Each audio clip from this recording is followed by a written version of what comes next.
Hello everyone, welcome to Urbanscape Bangalore, and in this episode we will be looking at propagating the turtle vine, or officially called the Calesia repens. So one of you asked me why this is called the turtle vine. And I guess it most probably has to do with the shape of the leaf, which looks like a tiny turtle. So the turtle vine is native to the Americas and is now so common in a lot of gardens in the world that it is becoming the new pothos of new age gardeners. This is definitely new to a lot of gardeners in India and can be invasive in your garden. More than invasive, I'd like to say that this is quite prolific than weedy, because if you put it out in the streets, it will not grow. But you give it water and all the requirements your other plants get, it can sometimes smother the tender plants and annuals if left unchecked. Except for maybe more vigorous plants like this ground orchid and begonia, which can fight off the turtle vine's onslaught. Don't ever grow this with sensitive plants like the geranium. It will take up all the nutrients and leave your geraniums high and dry. But as you can see in this container, the gazania, when looked after really well with consistent watering, has managed to stand on its own. But this one also had a gazania in it, but got less water than the other one. And you can see the turtle vine has taken over the whole container, but I'm still not complaining because this is a head turner. Also, I'm so amazed at this plant's ingenuity because it's found water in this drain pan and has grown all over like a carpet. This plant can flower and has only flowered once for me, and that was when I newly got this plant home, looking at the beautiful blooms it had. So let's quickly look at the basic care tips for this plant. Sunlight. It likes partial shade, and full sunlight will burn the leaves and also make it yellow. The plant can tend to become leggy, so give it an east or a west exposure, and this plant will do really well outdoors.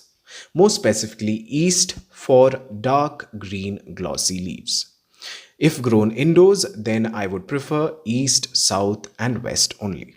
Next will be potting mix. This plant can grow in any potting mix, but a well-draining mix of compost and sand is ideal. A little bit of soil added to it will help with moisture retention. Next will be watering. This is quite drought tolerant, but long periods of dryness will kill the plant. So water it consistently, but even if you forget watering once in a while, that is okay. Fertilizer. The plant can grow with zero fertilizing routines, but compost can give it that shiny, beautiful look I and a lot of you like about this plant. Pests. I don't find too many pest problems, but yeah, you can find some mealybugs here and there, but they don't bother me much with this plant. The plant has a tendency of going old and dry at the bottom, especially in such hanging baskets. So to get a fuller, greener look, trim it off like you trim your hair so that newer growth from the top will come cascading down and fill the space. Do the trimming once you see the leaves are yellowing or drying. Now let's talk about propagation. To propagate this plant, you can use the water method and the soil method both. So take a normal cutting of this plant with at least 4 to 5 leaf nodes, and you can use any kind of potting mix for this, but well draining is always preferred.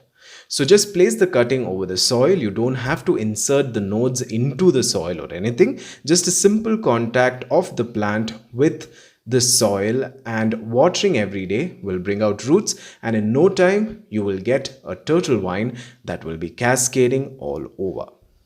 Even an inch of soil is enough for this plant, like in this case where it has grown just from the soil that has fallen off from these pots, and a constant supply of water was all that was needed for this to give me a lawn look on the solid paving, and has cascaded down the balcony, unfurling its green curtain.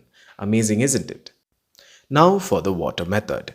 Take a cutting of this plant, the longer the better. Take any glass jar like a jam bottle or any bottle you would want to reuse. Add water into it and drop the cutting in. Place it near a sunny windowsill, preferably an east-facing window. And in 1 or 2 weeks you can see new roots. Also make sure you throw out the old water and add new water after every month to reoxygenate the water. So I'm emphasizing on glass here is so that you can see what's happening to the roots. And the feeling that you get when you see that first root pop out of the plant is priceless. And you can ask my friend who is a novice gardener, but his happiness knew no bounds when he saw white things in the bottle and got to know those were roots. And now his space looks amazing with just this single plant adorning this beautiful Rajasthani furniture piece. And that's how we all started our journey as a gardener, isn't it? With zero idea about gardening to knowing enough to grow beautiful, happy plants.